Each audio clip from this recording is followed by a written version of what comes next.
You saw the title of this video, right? We really do need to talk about this.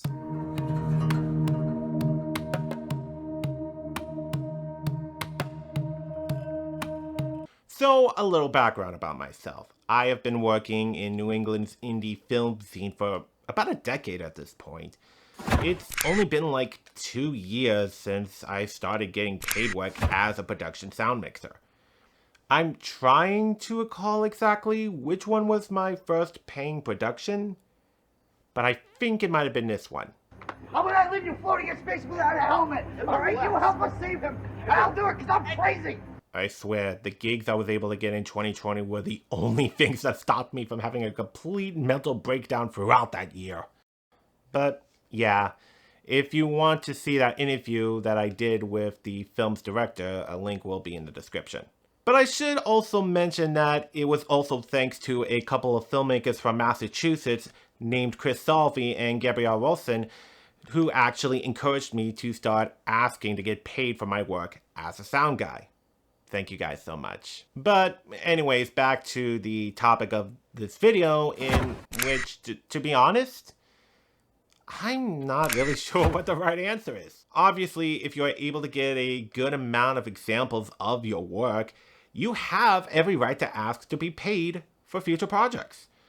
Which is why whenever I see a crew call that says it's unpaid, I just don't apply. But then, what about crew positions where it's a lot easier said than done to show proof of skill, like a PA, for example? In situations like that, I think the best approach would be if you ask the filmmakers you previously worked with to be a reference and have them vouch for you if the producer or director asks about reference when applying for a paying gig. Well, that's how at least I'd go about it anyways. But let's say there is a scenario where someone you have volunteered for a film production previously, but later on down the line, you bring up the idea of actually getting paid for future productions. What is a good way to go about bringing it up to them, and how do you deal with the answer when it's not favorable to you? I've been in situations like this before, actually. 3 times so far. But frankly, in a way, all 3 situations worked out in my favor.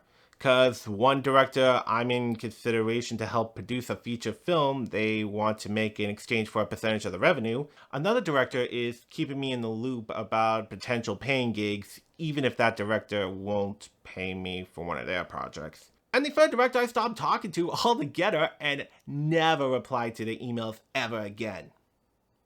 But as for that third one, there are additional reasons as to why I will never work with them again, and well, this is not the time to go into that. But at the end of the day, if you know what you're doing on set and a director or producer doesn't want to pay you for your skills and knowledge, that is on them. Just continue to put yourself out there, make it clear you're only looking for paid work, be willing to network, make contacts on the productions you do sign on for, and with a good amount of luck and contacting the right people, you'll definitely get somewhere.